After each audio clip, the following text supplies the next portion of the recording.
أعوذ بالله من الشيطان الرجيم بسم الله الرحمن الرحيم الحمد لله رب العالمين والصلاة والسلام على سيدنا محمد أشرف الخلق وسيد المرسلين وعلى آله وصحبه أجمعين.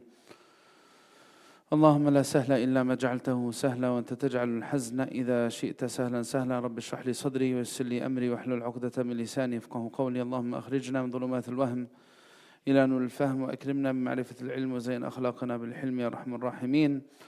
اللهم انفعنا بالقرآن العظيم، اللهم ارفعنا بالقرآن العظيم، اللهم اجعله لنا إماما ورحمة وقائدا وسائقا إلى رضوانك. اللهم ألبسنا به الحلل وأسكننا به الظلل وادفع عنا به النقم. اللهم اجعلنا ممن يقرأه فيرقى ولا تجعلنا ممن يقرأه فيشقى. اللهم حبب إلينا القرآن العظيم. اللهم يا رب اجعلنا ممن يتخلق بأخلاقه ويتأدب بأدبه. املأ قلوبنا وبيوتنا بنوره ورحمته وهداه. اللهم اجعله لنا في الدنيا قرينا وفي القبر مؤنسا وعلى الصراط نورا وفي الآخرة شفيعا ومن النار سترا وحجابا. اللهم اجعلنا من أهل القرآن الذين هم أهلك وخاصتك. اللهم اجعلنا من أهل القرآن الذين هم أهلك وخاصتك يا رب العالمين. آمين آمين. وآخر دعوانا أن الحمد لله رب العالمين. أما بعد, جزاكم الله خير for attending today. May Allah subhanahu wa ta'ala bless you and reward you. Inshallah, today we're going to be continuing with our Quranic themes, and we have a great surah to discuss and reflect on. The greatest story in the Quran, the story of Sayyidina Yusuf alayhi salam, and it takes a full surah to go over it. And inshallah, I'm going to give you a vision for how we want to address it. One thing I did want to know is Sister Linda, the post on Facebook has the wrong title. It says The Night Journey. If you could please fix it. Jazakallah khair. So we've been explaining from the very beginning of this series that this series is not tafsir. It's high level, bird's eye view, gives you a focus to what the central messaging in each of the chapters of the Quran is. And in order for us to arrive at some of these understandings, we need to reflect a lot. And we need to connect with the book. That's why every time I remind everyone that sits, you need to have the Mus'haf in front of you. Because I'm going to be citing verses. Go to this verse, go to that verse, and the other. And in order to be able to fully follow along with me, you should have the Mus'haf or a translation of the Quran in front of you. It'll make the session more effective. And you could find them on the walls or on your phone, as well, whatever is convenient for you. So, this is not tafsir, but in the process, it gives us a very good idea of the contents of the surah. Now, there are two subjects, right? There's two disciplines within the Quranic studies. There's ilm al-munasabat, and then there's tafsir mawdu'i. There's a subject-based tafsir, and then there is this science of what we call ilm al-munasabat, the relation between the verses and the other verses, and the chapters and the other chapters. Why this chapter before this one? Why this one after that one? What's the theme of these set of surahs? And so on and so forth, right? So the connection here, ilm al-munasabat, and are we good, Sister Linda? Do we have audio? There's the audio there. That's good. All right. Ilm al-munasabat and tafsir mawdu'i, on the other hand, is very close to what this book is. This book, again, this is the volume 2. We finished volume 1. Volume 2, I'm not sure if we still have copies of it. If we do, yeah, you'll find that there's still some more copies. They're in the office. You could get a copy of it. It's a very good approach. So basically what tafsir mawdu'i is it breaks down the contents of the chapters into sets of verses. So he tells us, for example, from verse 1 to 20, this is what's being spoken about. And then from verse 21 to 35, this is what's being spoken about. And then from verse 36 to 51, and so on and so forth.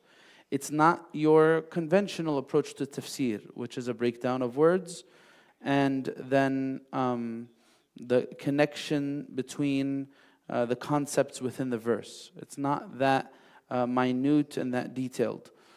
So for example, we at the masjid here had a presentation of Tafsir Surat Yusuf by Shaykh Ismail in Masjid Yunus. May Allah Azza wa Jal bless him and reward him. Shaykh Ismail spent months in Surat Yusuf. He started in September, I believe, and he literally just finished 2 weeks ago. He was taking his time with it, and he explained in a lot of detail the contents of Surat Yusuf. It was in several sessions, right? We're only going to spend this one class on Surat Yusuf because, again, as I said, it's meant to give you an overview, right? So this is the plan and this is the idea. We've been explaining that the past several surahs have been focusing on a dive into human past. What can I learn from the stories of the prophets and their peoples? That's what was the focus of the surahs from Surat Al-A'raf onward. Surat Al-A'raf gave us a dose of some of those stories, and it showed us how some have chosen to follow the path of Sayyidina Adam alayhi salam, and others have chosen to follow the path of the shaitan. One leading to success, one leading to demise. And there are examples consistent with each, and that's what Surah Al-A'raf reminded us of. There are those who were reminded when the signs of Allah were presented to them and they changed their ways. And then there are those who fell deep into misguidance and never emerged. Then we had Surah Al-Anfal and Surah Al-Tawbah, as I said. They focused on parts of the life of the Prophet ﷺ. One in the beginning of the Medinan period, Battle of Badr, Surah Al-Anfal. And then one towards the end of the Medinan period, Surah Al-Tawbah, telling us about the Prophet's struggle with hypocrites. Then we went furthermore into the stories of the prophets in Surah Yunus, then Surah Hud. Surah Yunus exposed to us a story of a people who, Jazakallah khair, a people who were not destroyed, which was an anomaly in human history. The prophets would come and all of the people would reject. Only few would believe. It wouldn't be a whole town or a whole people that would accept and embrace the message. That's not how it worked. That's why Allah said, فَلَوْلَا كَانَتْ قَرْيَةٌ آمَنَتْ فَنَفَعَهَا إِيمَانُهَا إِلَّا قَوْمَ يُونُسَ. So, and why did that happen? Surah Yunus tells us a lot about how sincerity has saved people many times in human history. And then in Surah Hud, more stories. Now Surah Yusuf takes a different path. In fact, in the end of Surah Hud, there is a springboard that we use to jump into Surah Yusuf. And I'm going to explain that. This, one of the books I use, Al-Burhan fi Tanasubi Surah Al-Quran, shares with us how some of the verses in the end of Surah Hud are later embellished upon in Surah Yusuf. How is Surah Yusuf different? The stories of the Quran that tell us about the prophets are always telling us about the prophets and their people. But in Surah Yusuf, it's a personal journey of overcoming hardship and heartache and trial and difficulty. It's a little different. It's much more personal. The struggle is much closer to home with Yusuf alayhi salam and his family. Sayyidina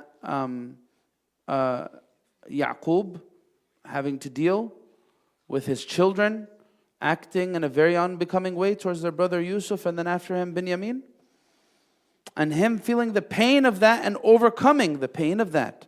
So it's a very personal story. It's very different than the other types of stories of the prophets, right? The other thing I often mention to you guys in this class, if you want to know the central messaging of the surah, the best place to look is where? Where's the best place to look? When you want to break down a surah, where do you look? There you go. The beginning and the end. The Quran is a systematic book. It's not random. So if I want to get a good idea about this surah, I'm going to look at the preamble and the conclusion. So the preamble of Surat Yusuf alayhi salam is in the first 6 verses. And then the conclusion with the lessons starts, I'll give you a verse number. It's approximately the last 2 pages where the surah is concluding. And you could say it fully focuses on lessons from 102 to the end, approximately the last page. The second to last page is the conclusions, what happened between Yusuf and his brothers, and what Yusuf did for his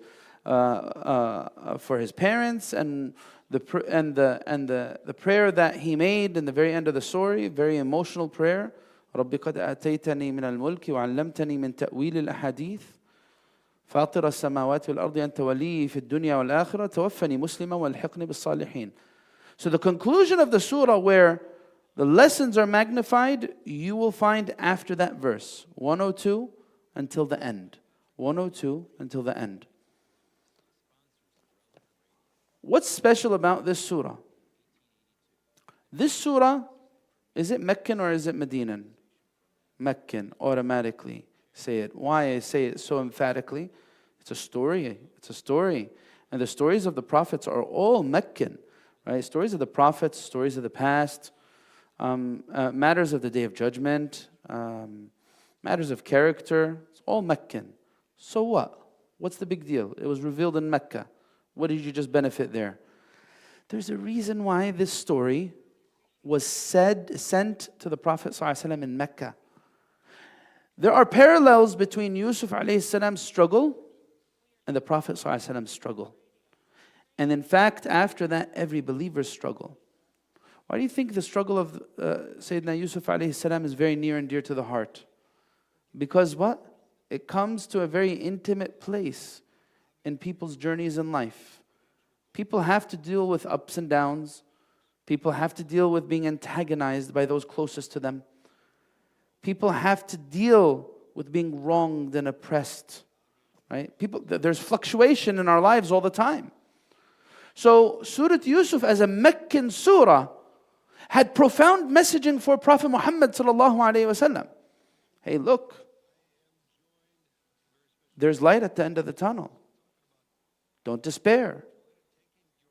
Now here's where I want to focus with you on the springboards. I'm going to look at this book here right now. I'm going to read for you a few things and I'm going to translate them. Very beautiful things that Ibn Zubayr tells us. He says, أما هذه القصة فحاصلها فرج بعد شدة وتعريف بحسن عاقبة الصبر فإنه تعالى امتحن يعقوب بفقد ابنيه وبصره وشتات بنيه وامتحن يوسف بالجب والبيع وامرأة العزيز وفقد الأب والإخوة والسجن ثم امتحن جميعهم بشمول الضر وقل ذات اليد مسنا وأهلنا الضر وجئنا ببضاعة مزجاة ثم تداركهم الله بإلفتهم وجمع شملهم ورد بصر أبيهم وائتلاف قلوبهم ورفع ما نزغ به الشيطان وخلاص يوسف من كيد من كاده واكتنافه بالعصمة وبراءته عند الملك والنسوة وكل ذلك مما أعقبه جميل الصبر وجلالة اليقين في حسن تلقي الأقدار بالتفويض والتسليم على توالي الامتحان وطول المدة. Long selection. What does all that mean?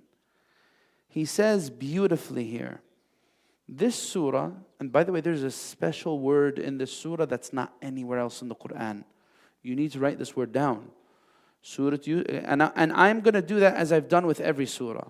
I followed a certain methodology in explaining every surah. I tell you guys the verses I love, followed by the unique mentions, followed by the breakdown of content. This is what I always do.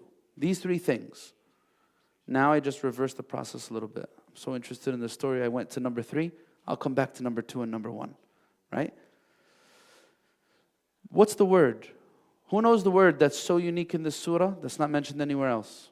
It's a special description of one of the characteristics of faith. Anyone know? If you know Arabic, you might know it.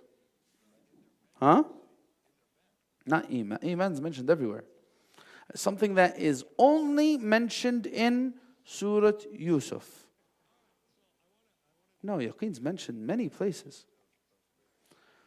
فَصَبْرٌ جَمِيلٌ وَاللَّهُ الْمُسْتَعَانُ عَلَى مَا تَصِفُونَ.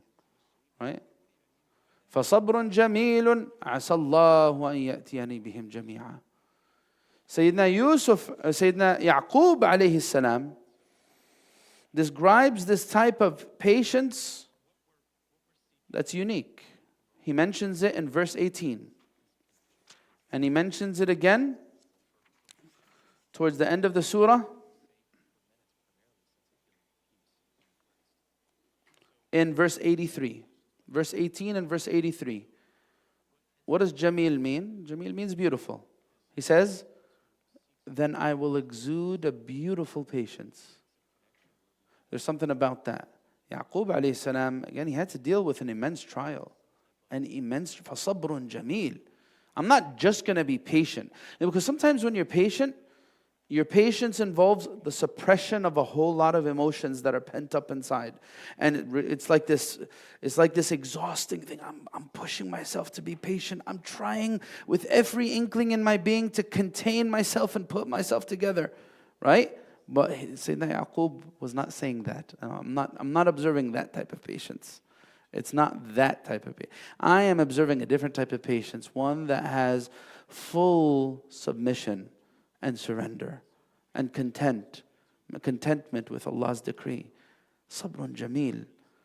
I'm over the stages of anxiety, even though Sayyidina Yaqub alayhi salam was clearly distraught. But he had to endure patiently, and this happens sometimes, right? So, he said it, and here's the interesting thing. Like for us as human beings, when we're patient with something, in the beginning it burns. It's very difficult to, it's like you're choking on something. It's like you feel, every part of your body is overwhelmed by this event, like the loss of a mother or a father or a child, la qaddar Allah, or something else that's so catastrophic, right? It burns in the beginning. And it might take months or years to get over past that initial hump, and then after that, people with strong iman learn to live and live beyond it and grow through it. And you'll find a parent who's lost their son or their daughter, after a year or 2 years or 3 years, always leaving the beautiful mention, even though it still hurts. It hurts. It's never going to be forgotten. But leaving the beautiful mention of their child and saying Alhamdulillah for what He decreed, reaching a place of contentment. But the thing that's unique about Yaqub alayhi salam, in the beginning of the surah, Sabrun Jameel. In the end of the surah, Sabrun Jameel. Yaqub is different. He's a prophet of Allah Azza wa Jal. He is of an elevated status. Yaqub alayhi salam, he had Sabrun Jameel from the very first part of the story. By the way, it's not random. Wallahi, it's not random. I'm telling you guys, this Quran that we've been given, it has content in it that is suitable for the most simple of minds. And then it has content in it that is so subtle that it'll continue to puzzle the most brilliant of minds for the rest of their days. Things you never noticed, right? Sometimes it just strikes you. Like how many times have I read Surat Yusuf alayhi salam? Did I ever think to wonder why beautiful patience is only mentioned in this story that is centered on the overcoming of great loss, processing loss and overcoming trial? And not just that, have I ever thought for a moment why this word beautiful patience is mentioned in the beginning and mentioned in the end? Why? There's a subtlety there. So anyway, getting back on track with explaining the contents of this surah, there are parallels between Yusuf alayhi salam's struggle and the Prophet sallallahu alaihi wasallam's struggle. And Ibn Zubayr goes on to tell us that this surah is telling us how both Yusuf and Yaqub alayhi salam had to overcome layers of trials, and then he lists them out. Yaqub had to deal with the loss of both of his children, Yusuf and Binyamin, and the loss of his eyesight. And not just that, he had to deal with his children's affairs being in shambles and disarray. They were at odds with each other.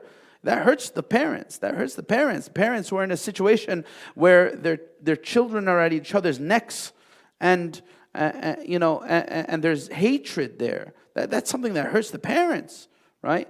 So, and then he says, Yusuf alayhi salam had to deal with layers of trials too.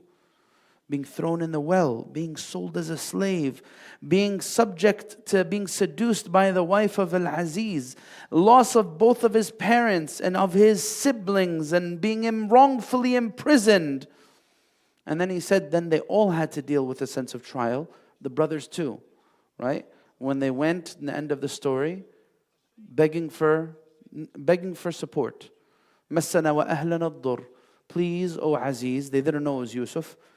Ya ayyuha al-Aziz, مَسَّنَا وَأَهْلَنَا الضُّرُّ. O Aziz, give us some food. We need it. It's years of famine and drought and we can't take it. We need your help, please. Right? So you see, layers of trials, and then Allah Azza wa Jal shows us how all of that is washed away by this consistent wave of faith that was in Sayyidina Yusuf alayhi salam's heart and Sayyidina Yaqub alayhi salam's heart. It's washed away. It's a consistent faith. It's a consistent wave. I'm not being random with my wording, by the way. Well, how do I know it's a consistent wave? There's another consistency in this surah, a word that's repeated in multiple situations. Anyone have an idea? If we have anyone who's attended Shaykh Ismail's class, maybe throughout the process of the tafsir, you picked up on the word. It's repeated multiple times. Anyone know what the word is? It's another. So we went over patience, sabr. There's another word, characterizes faith, repeated throughout this entire surah. Not yaqeen. Anyone know? It is the word ihsan. Who was a muhsin? Who was a person of great excellence? Yusuf alayhi salam.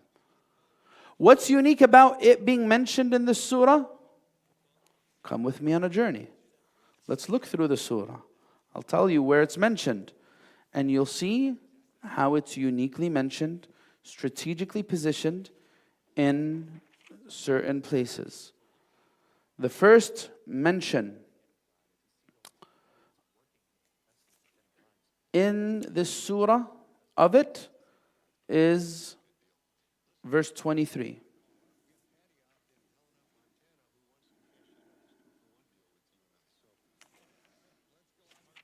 In verse 23, the wife of Al-Aziz tries to seduce Sayyidina Yusuf alayhi salam, and he says, Ma'adh Allah, I seek refuge in Allah. Innahu Rabbi, my Lord has been nothing but excellent to me. Who's his Lord here? Different interpretations. One interpretation saying it's Allah Azza wa Jalla. Another one it's saying he's referring to his master because he was sold as a slave. This is the first mention of it. He was someone who was shown excellence and he saw the excellence of Allah Azza wa Jalla to him. Imagine Sayyidina Yusuf alayhi salam had every reason to be bitter in life. Right? Do your trials make you a bitter person? Then guess what? You will never be a person of ihsan. Sayyidina Yusuf alayhi salam was a person of excellence in the darkest, quote-unquote, moments of this struggle he went through. And that's what we're called to do. You want to be a person of excellence? How will you observe excellence in the darkest moments as people perceive it? So then the story goes on, and it describes him as a muhsin on the tongue of the prisoners. And they said to him when they presented the story, they presented the dreams they saw. Verse 36, I'm looking at it. Verse 36. The prisoners said, نبئنا بتأويله إنا نراك من المحسنين. Tell us the interpretation of this dream. We see you a person of excellence. You don't necessarily look, or you don't look in prison for people of excellence. But this is showing you Sayyidina Yusuf alayhi salam was so pure, he shined where people usually don't shine. Prison, you would think, oh, it's full of criminals, right? Yusuf alayhi salam was seen by those people who were thrown in there as criminals as a great man.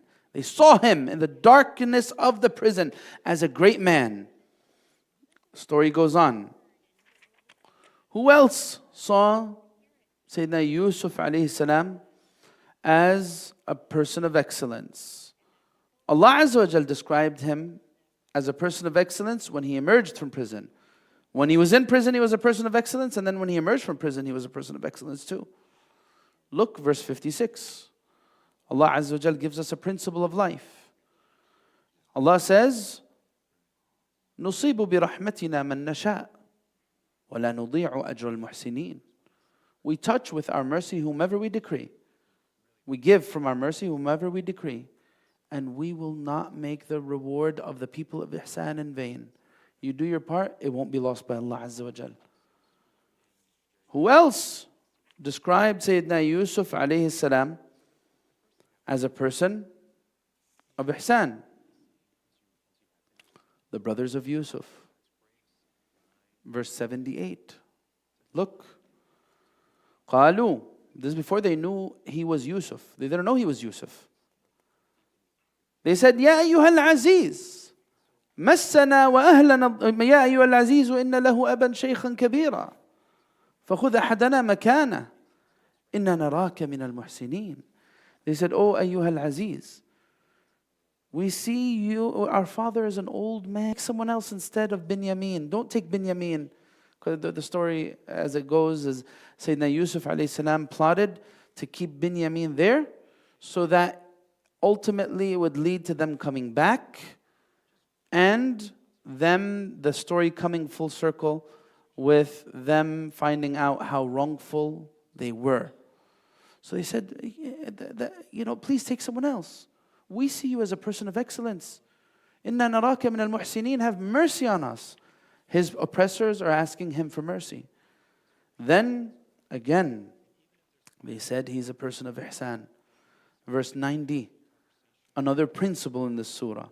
One of the things, and I'm going to highlight this when I mention my favorites in this surah, you could see certain principles of dealing with trials highlighted in the story of Yusuf, Surat Yusuf.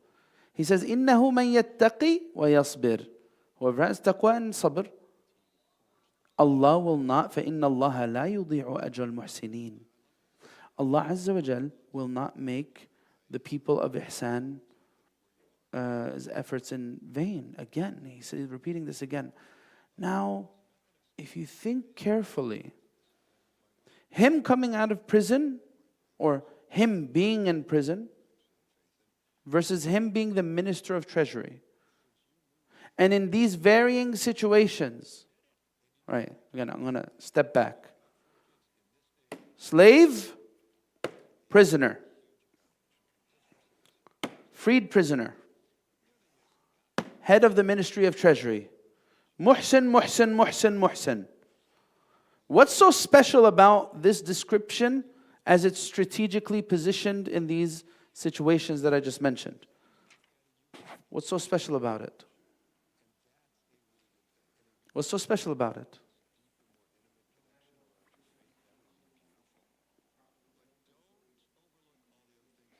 You know what this gathers?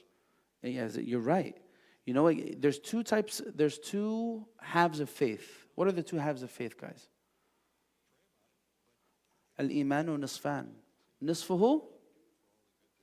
Nisfuhu, half of it is what? Sabr, patience. Wa nisfuhu, shukr. Half of it's patience, half of it is gratitude. Two halves of faith. Both of these are forms of trials, by the way. Sometimes Allah tests you with difficulty, and sometimes Allah tests you with ease. And if you're able to overcome both types of trials, you've completed the full spectrum of faith. Full spectrum of faith you have between these two things. Now, as the Minister of Treasury and his brothers who don't know who he is, as they came in, what could he have done to them? He could have exacted revenge, right? Very easily he could have exacted revenge, then punished them, and no one would blame him. Imagine, who would blame Sayyidina Yusuf alayhi salam? Who would blame Sayyidina Yusuf alayhi salam? His brothers took him away from his father. They sold him to slavery. They left him for dead at the bottom of the well. Who would blame him if he exacted revenge against his brothers? They deserve it. They did the most atrocious things. Like, it's one thing if you have a sibling who takes some money from you or curses you or beats you up or punches you in the face or something like that. That's one thing. It's a whole other thing if your sibling literally tries to kill you, and in fact he does worst. He sells you into for years of, and by the way, we're not talking about a year or two. So much time passed that they could not even recognize him. They sold him as a slave, as a boy. And when they saw him, he was a fully grown man. They couldn't recognize who he was. His own brothers couldn't recognize him. We're talking about decades of time passing. They didn't just, mess with his life for a year or 2 or 5, right? So, but to be a muhsin in these fluctuating situations, it's a true sign of faith. If you have this unwavering direction in your life, that's a sign that Iman is in the right place. With the ups and downs, I'm not being thrown in every which direction. Anyway, let me go back to the words of Ibn Zubayr. He says, after all that, layers of trials, ثم انجر في أثناء هذه القصة الجليلة إنابة امرأة العزيز ورجوعها إلى الحق وشهادتها ليوسف بما منحه الله من النزاهة عن كل ما يشين ثم استخلال العزيز إياه إلى من جر في هذه القصة الجليلة من العجائب والعبر لقد كان في قصصهم عبرة لأولي الألباب. Allah tells us this story is the best of stories, right? The Quran stories are the best of stories. In the beginning it says نحن نقص عليك أحسن القصص. In the end it tells us لقد كان في قصصهم عبرة لأولي الألباب. What does that tell us? The best stories in life are the ones that give greatest reflection, greatest reminder, greatest lessons. That's what makes a good story.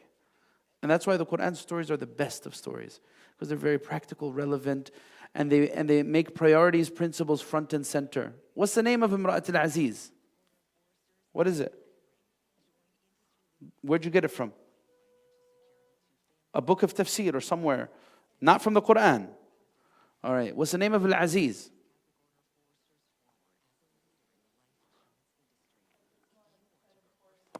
What's the name of Yusuf's closest brother? We call him Binyamin. Is he mentioned in the Quran? What's the name of the other brothers? Where did this happen? All right. What towns and villages were involved? Where's the well? Right? What was the name of the king of Egypt of the time? Why is it the best of stories? Again, Ibra. Focuses on lessons, focuses on guidance, reform, change. That's what we're talking about here. Right? So now here, where's the springboard? Where is the springboard? You remember I said that word, guys, in the beginning? If you were with me in the beginning, where's the springboard in the end of Surat Hud? He lists, Ibn Zubayr tells us why this surah was delayed. He says, وكانت قصة يوسف بجملتها أشبه شيء بحال المؤمنين في مكابدتهم في أول الأمر وهجرتهم وتشتتهم مع قومهم وقلة ذات أيديهم. This surah exemplifies what the believers and the Prophet ﷺ went through. Right? You're talking about, and that's why it had to be mentioned after Anfal and Tawbah. Why? Because that's telling us front and center, the big struggles of, now, okay, which was revealed first? Surat Yusuf or Anfal and Tawbah? Which one was revealed first? Of course, because Anfal and Tawbah were revealed when? Medina, they were revealed later on. Which comes first in the order of the Mus'haf? The order of this Mus'haf, who made it up? Someone after the Prophet? No. The order of the Mus'haf was engineered by the Prophet ﷺ. I'm answering the question, why? If Surat Al-Anfal and Tawbah came down after Yusuf, then why were they mentioned before Surat Yusuf? Why was the order like this? Again, these surahs are coupled and arranged in this way for divine wisdoms. It needs a lot of reflection to discover why. But here now he's telling you the reason why it came at the very tail end of this theme of series of surahs that speak to us about stories of human past is because it's telling us about the end result. And when do you mention the end result? The very end, right? Now when we transition to the next surah, Surah Ibrahim, the theme's going to change. Surah Al-A'raf, again, I'm going to repeat this one more time to you. I hope you're all following along. We said from Surah Al-Baqarah all the way to Al-A'raf is telling us about what central theme between the collective body of these surahs? What was it? Come on, guys, you need to follow along with me. We said Baqarah, Ali Imran, Nisa, Ma'idah, and An'am. These surahs, they're telling us about the straight path. Because in Fatiha, the very first surah, we say, Ihdina as-sirat al-mustaqim. We ask Allah for guidance to the straight path. What is the straight path and what's everything that's relevant to it? Here's 5 surahs for you. Read these 5 surahs and it'll tell you everything about the straight path. Then we come to Al-A'raf, a new theme starts. A'raf, Anfal, Tawbah, Hud, Yunus, Hud, and Yusuf. Another set of themes, right? How many surahs is that? A'raf, 1, Anfal, Tawbah, then Yunus, then Hud, Yusuf. 6 surahs. All telling us about the human past. And the last of the surahs, Yusuf, is telling us about the end result of overcoming trials and struggles. You're all with me? It was left in the end because it's the unique one. It's the one that is very personable, very intimate, telling us about an individual's life journey. Whereas all the other stories are telling us about the collective direction of a town, a people, a society, and the end result that was for them. Right? So this is what he says. وَأَمَّا تَأَخُّرُ ذِكْرِهَا عَنْهَا فمناسب لحالها ولأنها إخبار بعاقبة من آمن واتعظ ووقف عندما حدد له فلم يضره ما كان ولم تذكر إثر قصص الأعراف لما بقي من استيفاء تلك القصص. Right, there's still more to say. So mentioned all the stories first, then mentioned the experiences during the Prophet's life, and then Surat Yusuf comes as this gift to the Prophet ﷺ, telling him, look, stay the course, be patient with your personal struggle, because Yusuf ﷺ's end result was this, and you better believe yours will be the same. It'll be just as bright, right? So what are the springboards? Verse 114. Verse 114 is the first springboard. In which surah? Hud. In that verse, Allah tells us, إِنَّ الْحَسَنَاتِ يُذْهِبْنَ السَّيِّئَاتِ. That was the end of Surah Hud. So it's the first one that Ibn Zubayr tells us. Good deeds do away with bad deeds. Goodness does away with wickedness. That's the first springboard. The second springboard, verse 115.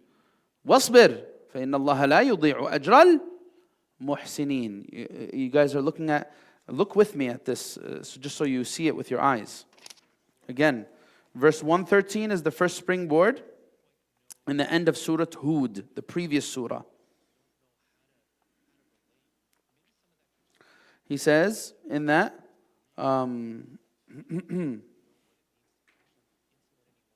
sorry, not 113, 114. 114 in the end of Surah Hud. It says, وَأَقِمِ الصَّلَاةَ طَرَفَيِ النَّهَارِ وَزُلَفًا مِنَ اللَّيْلِ. He says, إِنَّ الْحَسَنَاتِ يُذْهِبْنَ السَّيِّئَاتِ. Goodness does away with wickedness.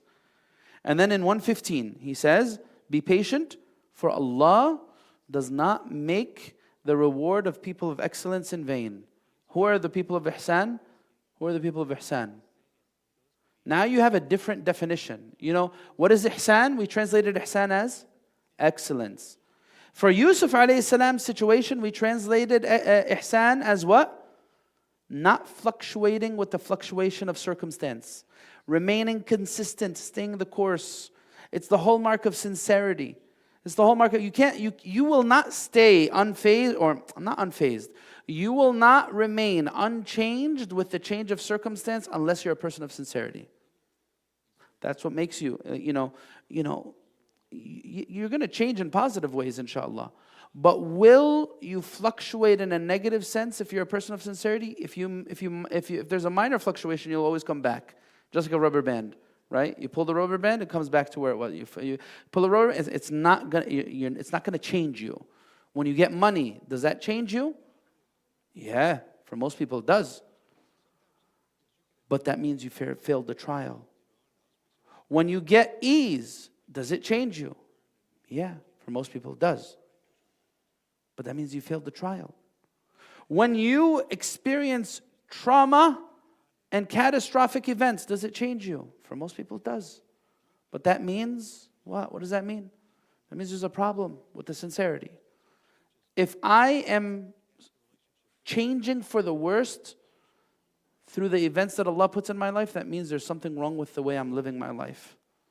I should not allow myself to be like that. That's what we're learning.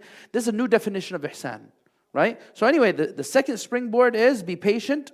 Allah will not make the reward of those of ihsan in vain.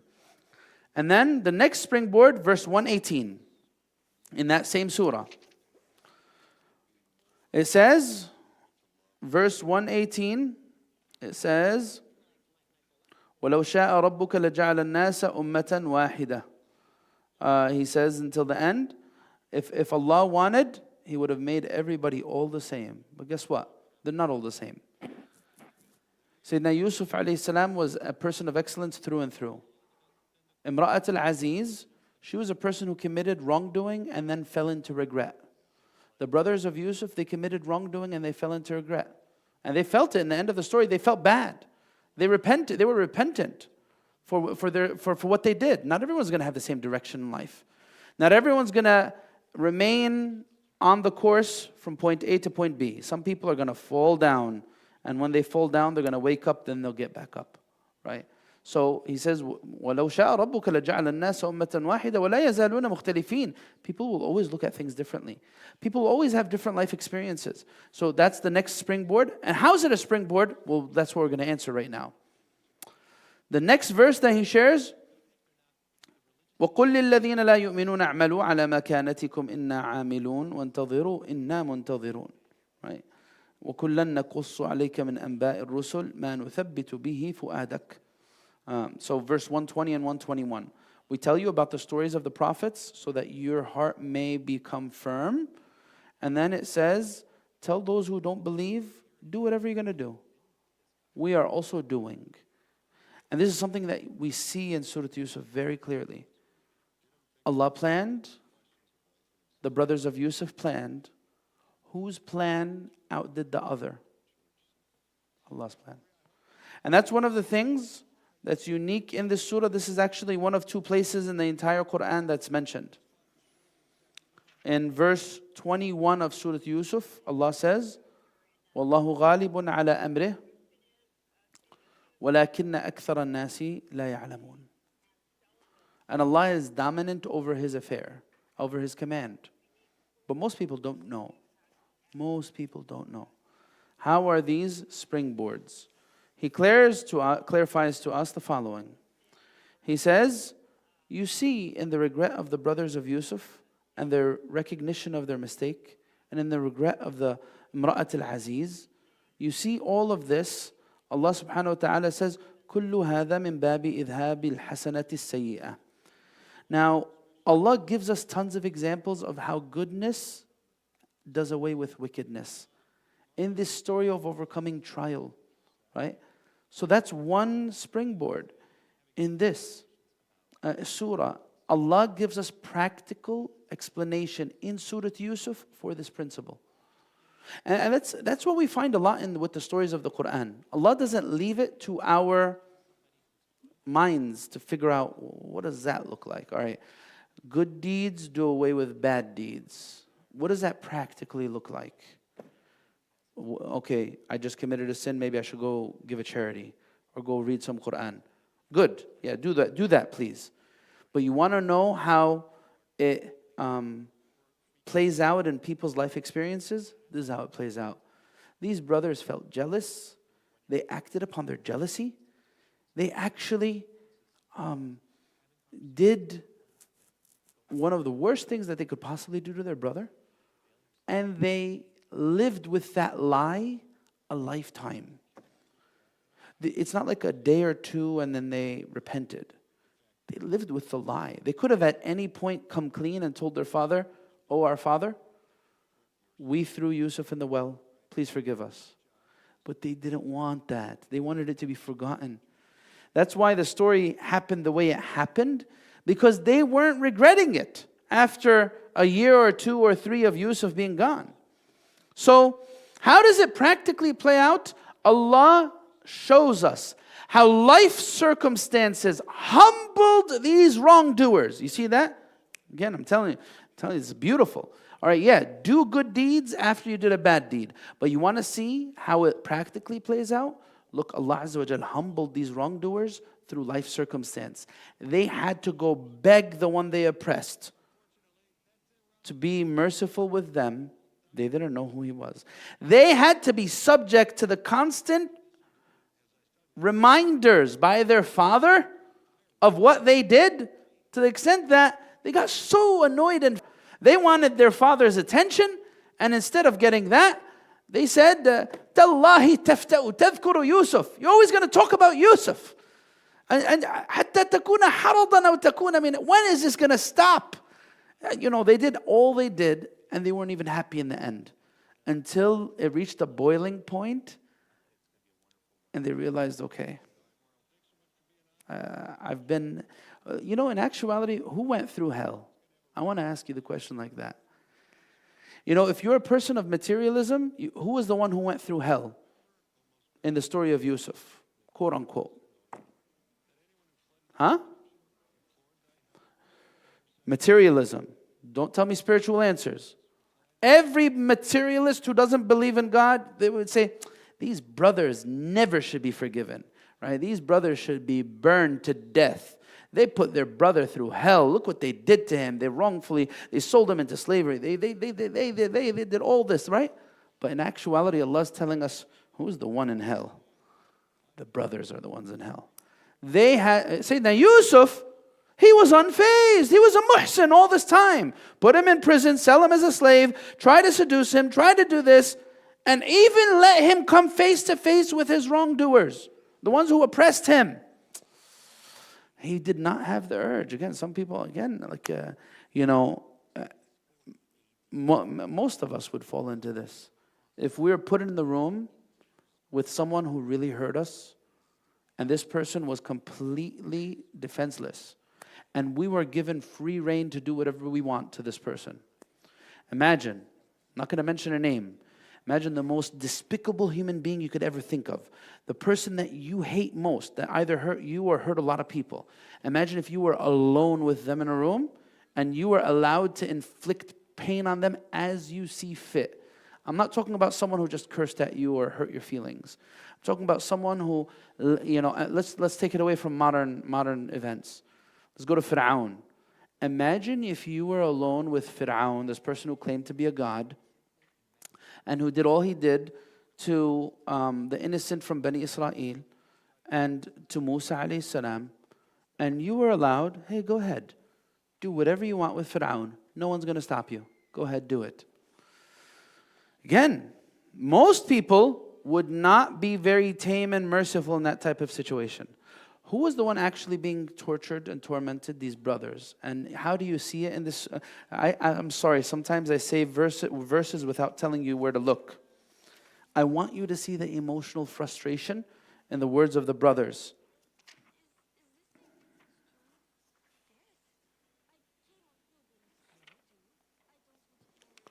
Look at this arrogance. Look at verse 77. Look at verse 77.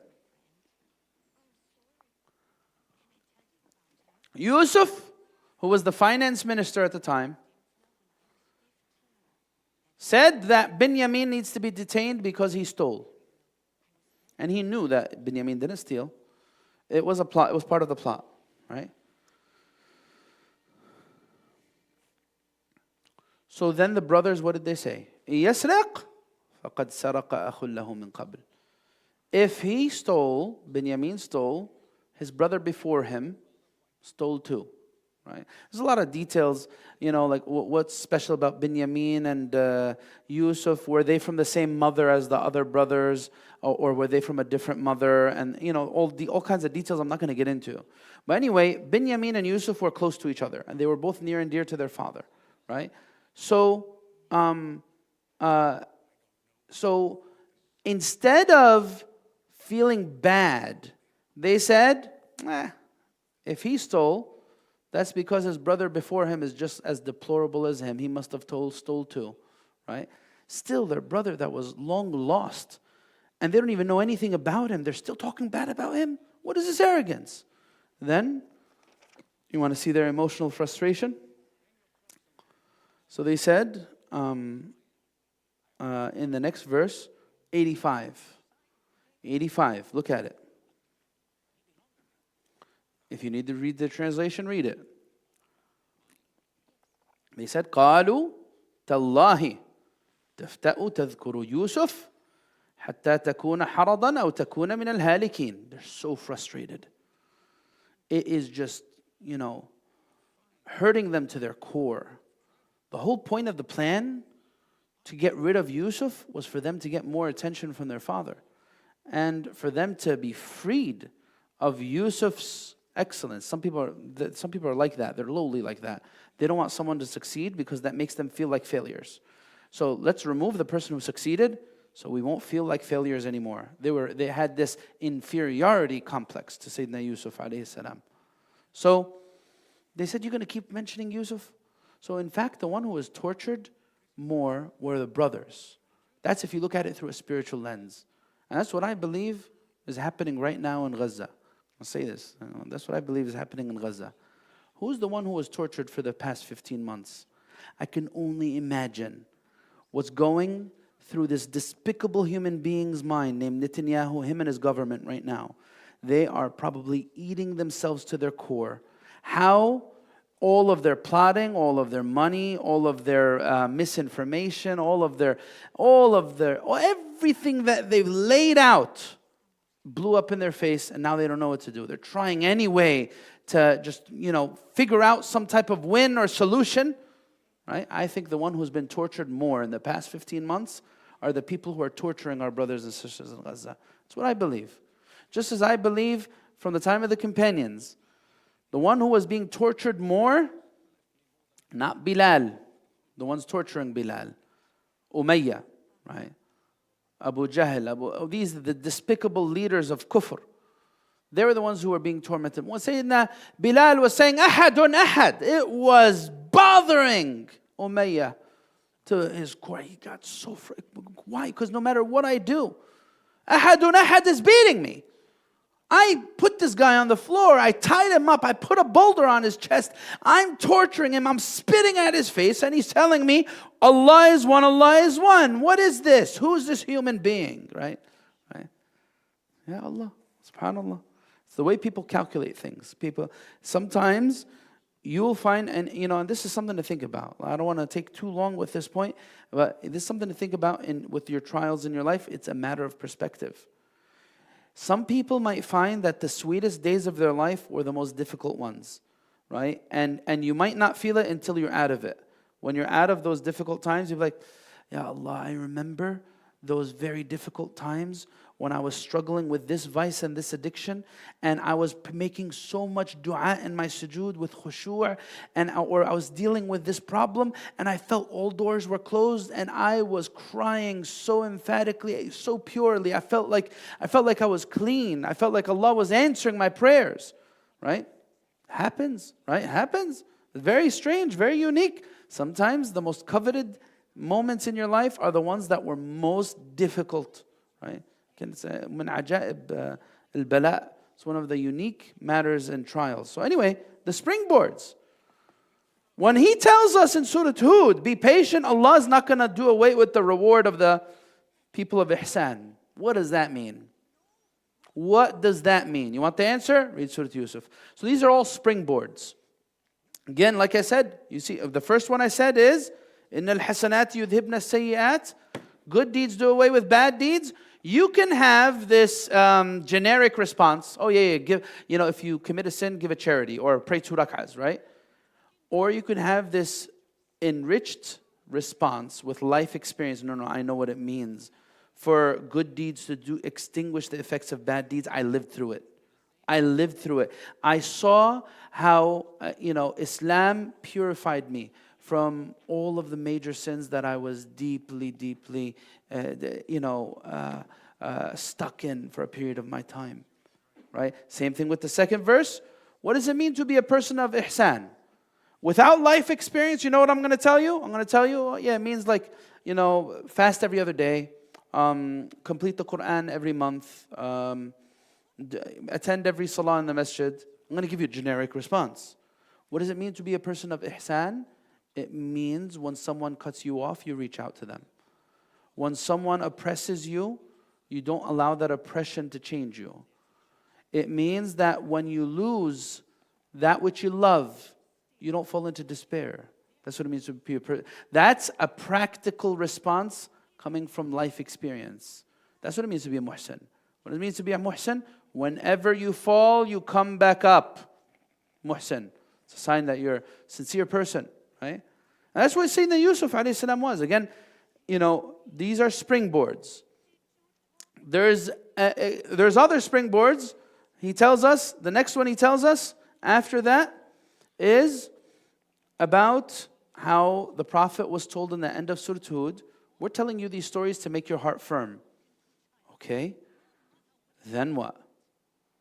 Then Allah gives him this grand story of Surah Yusuf while he's in Mecca to give him this detailed outlook of struggle that's very close to his own.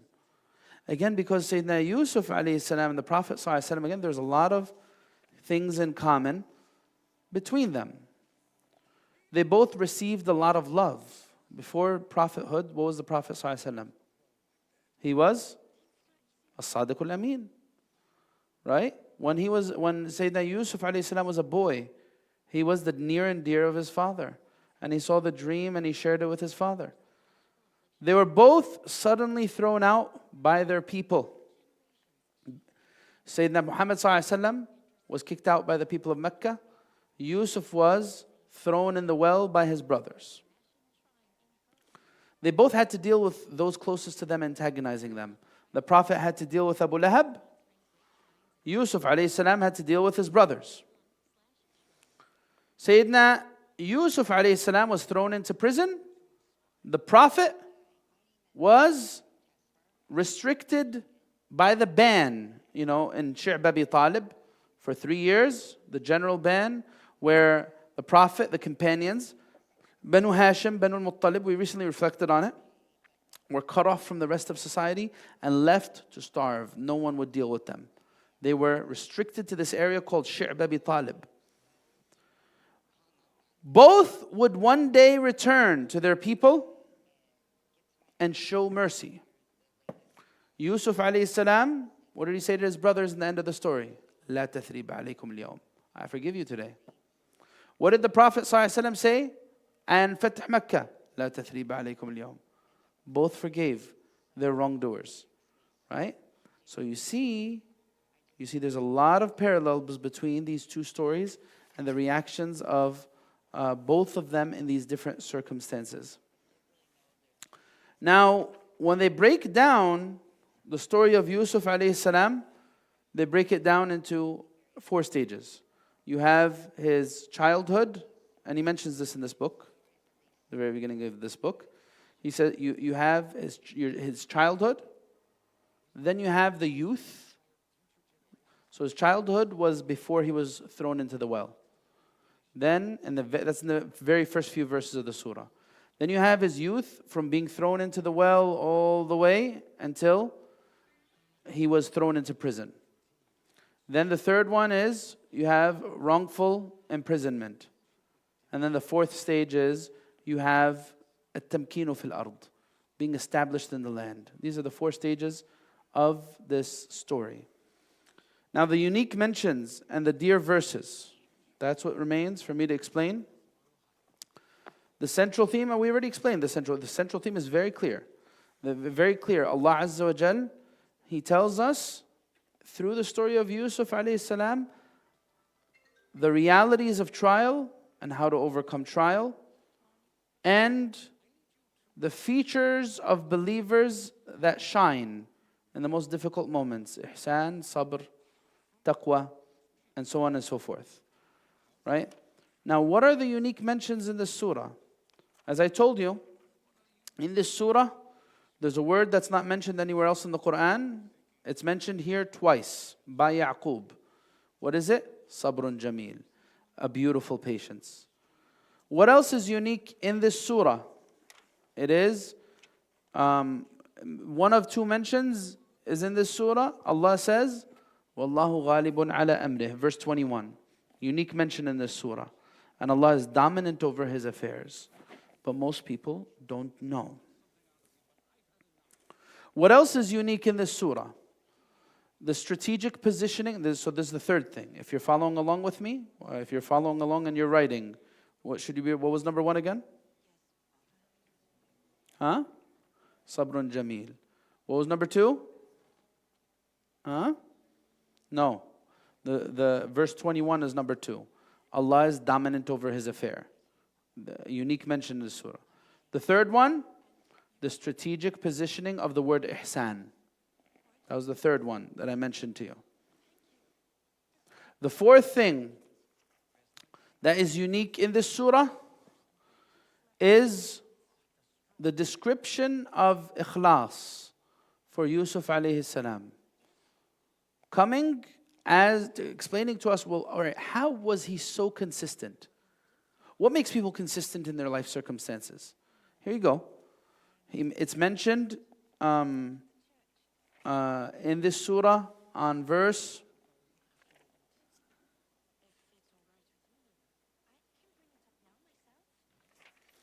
It's mentioned in verse 24. Verse 24.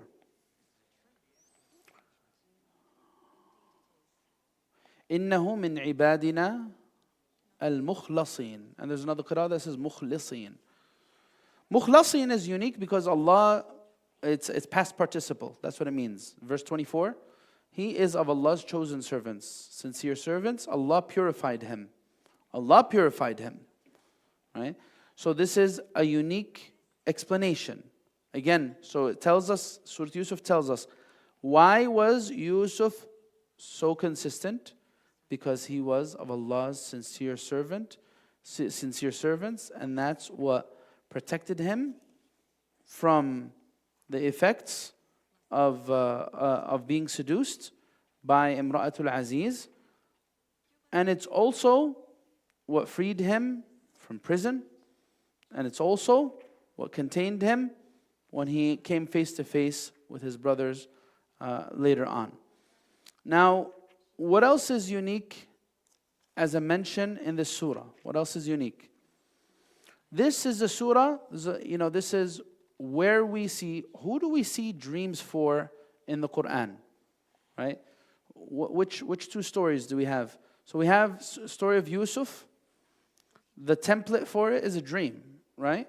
He sees in the beginning, إِنِّي رَأَيْتُ أَحَدَ عَشَرَ كَوْكَبًا.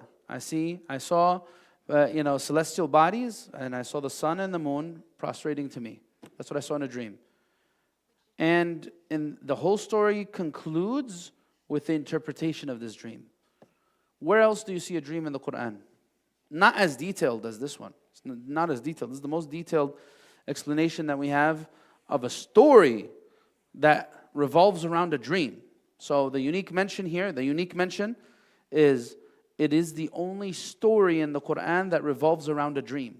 Right? That's the unique mention. You can add it to your list. It's the only story in the Quran that revolves around a dream. The whole story of a prophet and messenger. By the way, Yusuf alayhi salam is a messenger. He's not just a prophet. And the Quran mentions that itself. حتى إذا هلك قلتم لن يبعث الله من بعده رسولا. So Sayyidina Yusuf alayhi salam is a Rasul. He's a messenger, not just a prophet. So, but this whole story revolves around the dream. But where else do we find the dream mentioned? Very easy. Ibrahim with Ismail. Ibrahim with Ismail. And that's only part of the story. It's not the entire story of Prophet Ibrahim. It's only one of many stories for Prophet Ibrahim, right? And that's pretty much it. Those are the unique mentions of dreams in the Quran. So what else is unique in this story? What else is unique in this story? How many instances of lying do we have? There are two critical junctures where we find two malicious lies that were told, and Allah Azza wa Jal proved them false. The brothers, this is the unique thing. In this story, the brothers mention a lie, and he teaches us how lies are on such shaky ground. You know, so again, the unique mention here is Allah subhanahu wa ta'ala shows to us how weak lies are when they come to face with the realities of life. They don't hold weight. Lies don't hold weight.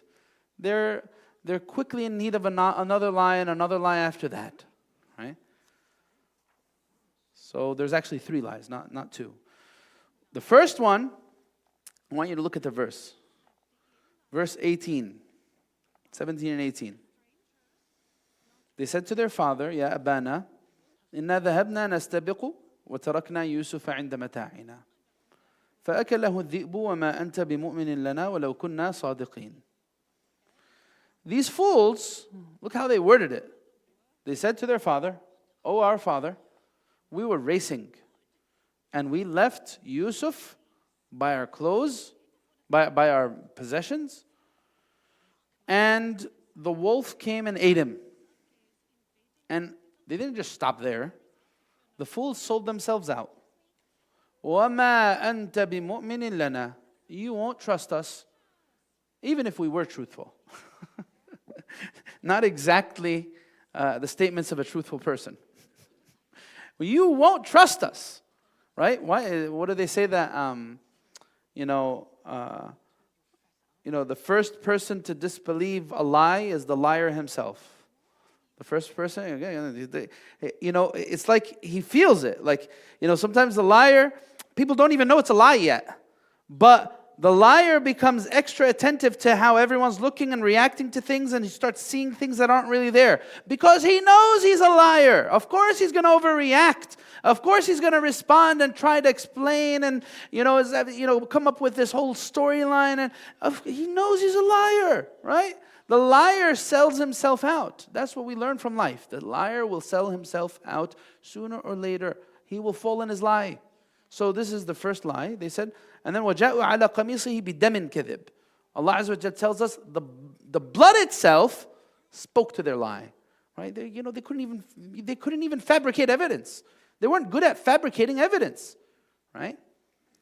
So then, when's the second lie? Second lie, Imra'atul Aziz. This woman, she tried her best to get out of accountability. What did she say? She said, so Sayyidina Yusuf alayhi salam said, she tried to seduce me when Al-Aziz exposed them. Sayyidina Yusuf alayhi salam was saved for his truthfulness, and she was exposed for her lie. So the witness said, if his clothing is ripped from the front, then he tried to seduce her. If his clothing is ripped from the back, then she tried to seduce him. So the verses tell us, after that, فَلَمَّا رَأَى قَمِيصَهُ قُدَّ مِن دُبُرٍ قَالَ إِنَّهُ مِن كَيْدِكُنْ إِنَّ كَيْدَكُنَّ عَظِيمٌ. Allah Azza wa Jal says that the Aziz, he saw the evidence right in front of his eyes. He says, this is your doing. It's clearly you who did this. Did she stop there? She tried to manufacture another lie. She said, فلما سمعت بمكرهن أرسلت إليهن فلما وأعتدت لهن متكئا وأتت كل واحدة منهن سكينا عفوا وقال تخرج عليهن فلما رأينه أكبرنه وقطعنا أيديهن. She said, this is what you guys blame me for. Look, you guys fell into the same thing I fell into. You cut yourselves from how enamored you were with the brilliance and beauty of Sayyidina Yusuf alayhi salam. So she tried to pin it on him. It's his fault. That didn't work. He knew that truth will liberate him. And that's why even when he was told to come out of prison, he didn't want to come out of prison. He said, go back and ask the king to investigate further about the story of the woman and all the lies that they said. Right? So, فلما جاءه قال الرسول قال ارجع إلى ربك فاسأله ما بال النسوة اللاتي قطعن أيديهن. Right? They tried to get out of it. قلنا حاشا لله ما علمنا عليه من سوء. قالت امرأة العزيز. Look at these words. I'm looking at verse 51. Look at verse 51. In the very end, she said, now the truth has come to light. الآن حصحص الحق. After what? Yeah, so truth will prevail. But it doesn't mean that it's going to happen quickly. It doesn't mean that people of truth are not going to have to, be patient. Like sometimes I'm like just mind blown. Like we have many cases of people who are wrongfully imprisoned because of some, filthy scumbag DA who wants to just get a good track record of imprisoning people. Because of racial profiling, because of whatever it is, right? Because of some, scumbag who played with the evidence. Someone's life changed for years. 35 years in prison, 40 years in prison. The guy comes out an old man. Imagine someone spending 40 years in prison and he's innocent. Ya Allah. There's these cases that come out by the Innocence Project. You see that, you just can't imagine it. You can't imagine it. The guy, who was doing it for political clout and his political aspirations, that guy is either long dead or long retired, and khalas, he lived his life. This guy was stuck behind bars. Now, what kind of money can get this person's life back? Nothing, right? So, sometimes people of truth are going to have to sacrifice dearly. But Allah promises, and that word over there is a critical word, hasal haq, came out. The lie, Allah tells us, this is a unique thing, a unique lesson from the story of Yusuf. Lies can never endure. They will always be exposed. They were exposed in these 3 instances, and they'll be exposed in every instance after that. Right? So, another unique mention in this surah is when Allah Azza wa Jal tells us about how grief impacts a parent. So it's a unique thing in Surat Yusuf. We don't learn this intimate description like we do in this surah. What happened towards the end of the surah? End of the surah, we learn that Sayyidina Yaqub alayhi salam lost his vision. What brought back his vision? What brought back the vision of Yaqub? Huh? There you go. That's describing like a whole other level of love. You can't imagine. What is this? فَلَمَّا أَنْ جَاءَ الْبَشِيرُ أَلْقَاهُ عَلَى وَجْهِهِ فَارْتَدَّ بَصِيرًا. This man, Sayyidina Yaqub, this great prophet, he grew old and he went blind. And Allah decreed that the thing that brings his vision back is what? Smelling the scent of his son. He recognizes. So it's a powerful. And if you live with Sayyidina Yaqub in the story of Yusuf, it will show you the powerful love of a parent for their child. So that's one of the unique mentions in Surat Yusuf. You can add it to your list. Is the elaborate description of the emotion of a parent to their child. One of the critical lessons in this surah. Now there's a lot to say, more to say about the Surat Yusuf. I will leave you with my favorite verses.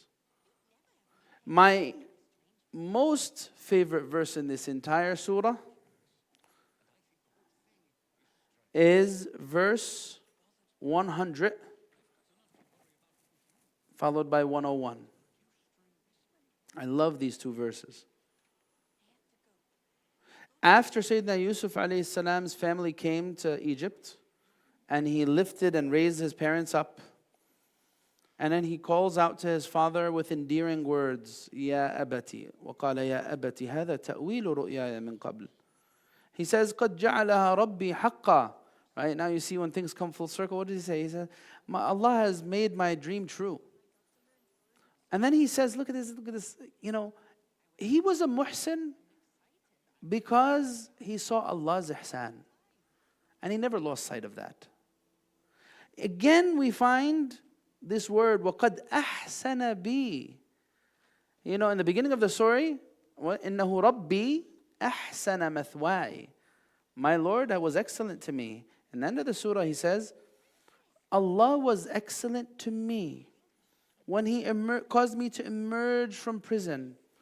And He brought you, my family, from the desert far away after the shaitan got between me and my brothers.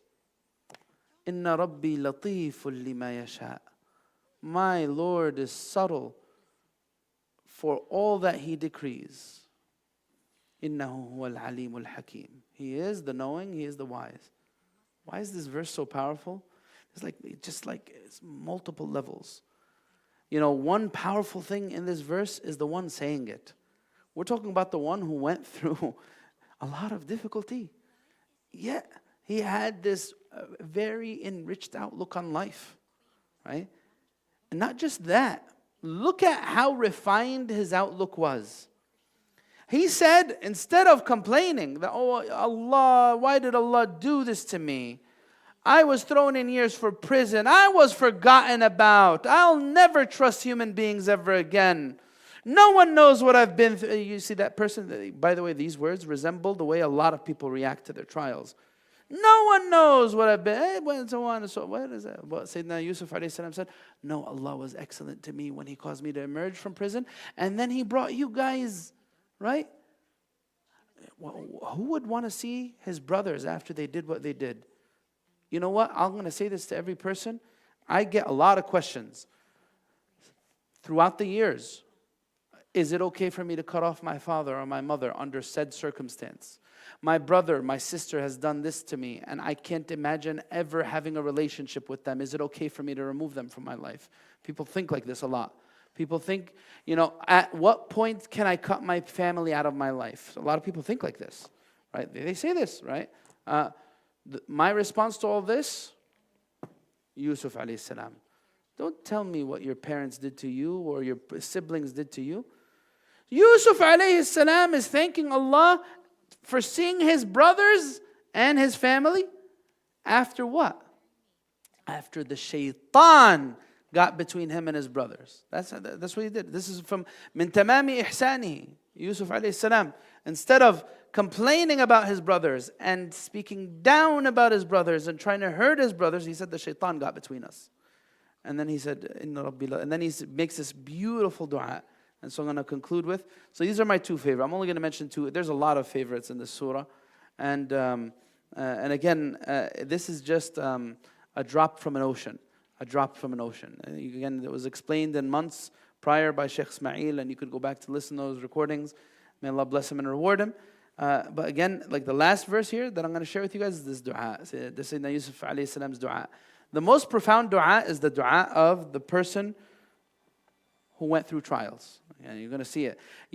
How do you want to learn to make dua? Some people ask this question. How can I learn how to make dua? My response? Live life. Life will teach you how to make dua. Go through life experiences and you will learn how to bring it from your heart.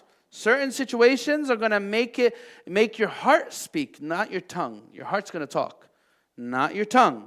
So what did he say? ربي قد آتيتني من الملك وعلمتني من تأويل الأحاديث فاطر السماوات والأرض أنت ولي في الدنيا والآخرة توفني مسلما وألحقني بالصالحين. It's one of the most profound du'as in the entire Quran. What did he say? He said, "Oh my Lord, you have given me leadership and you have given me the ability to interpret dreams." And by the way, him interpreting dreams is not far from him interpreting life events, right? He gained hikmah through his khibra, varying circumstances. He learned how to deal with life events, right? So then he goes on to say, "O originator of the heavens and the earth, fatir as-samawati wal-ard, you are my aid and my victor. Anta waliyyi fi dunya wal-akhirah, in this life and next." And what was his final prayers? His final prayers? "Tawaffani musliman walhiqni bis-salihin." Allow me to die as a believer and let me to go along with the believers to Jannah, and let those who come after me also be believers, right? So these are two very beautiful verses in this surah. May Allah Azza wa Jal accept from us, guide us, forgive us, allow us to benefit from the Quran and its great teachings and principles. And may Allah Azza wa Jal make the Quran a guiding force for us in our lives. Allahumma ameen. Allahumma ameen. Wa akhir da'wan alhamdulillahi Rabbil Alameen. Inshallah, next week we'll be continuing with Surat Al-Ra'd, inshallah. Assalamu alaikum.